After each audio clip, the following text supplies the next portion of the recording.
আসসালামু আলাইকুম ওনারা কেন আছো আলহামদুলিল্লাহ আমিও ভালো আছি ওনারা দোয়াবর হতে ইয়ান তো দুদিন আগে লতির অগ্গা ভিডিও জবরদস্ত সাইড দে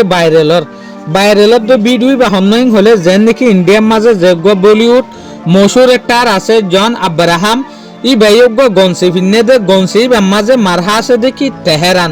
তেহরান যে সময় মাঝে গনসির মাঝে মারহা আছে ইয়া লরে ইয়া গার্লফ্রেন্ড আর দে ফলোয়ার কলে বুঝি পারে দে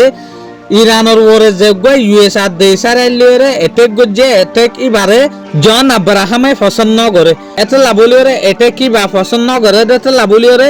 দেশ দুনিয়ারে দাহাইবে লাবলিওরে তেহরান মারহা গনসি ফিনেং হতো স্যার বাভি তো গিলে কিন্তু কথা ঠিক ইয়ার আগে হনত জন আব্রাহাম এলে হন্ন ফিনে যে সোলাম মাঝে তেহরানের ওরে এটেক কইয়ে তারপর হরি বাফিনে দে ইয়ান তো এ সোলাম মাঝে ফ্যান ফলোয়ার কল বাপে দেখি তাহলে জন আব্রাহামে তেহরানরে সাপোর্ট করে দেতে লাবলিওরে তেহরানের মারহালা হর ফিন্নে দে ওনারা ভিডিও মাঝে দেখরা তো কমেন্টের মাঝে ওনারা জানাই আখির দেশ দুনিয়ার বাফা মোতাফেক ফ্যান ফলোয়ারের বাফা মোতাফেক জন আব্রাহামে ইয়ান বাফিওরে ফিন্নে কি শুকরিয়া ওনারা আরে বেশি সাপোর্ট করে দেয় লাবলিওরে। আসসালামু আলাইকুম ওয়া রাহমাতুল্লাহি ওয়া বারাকাতুহু।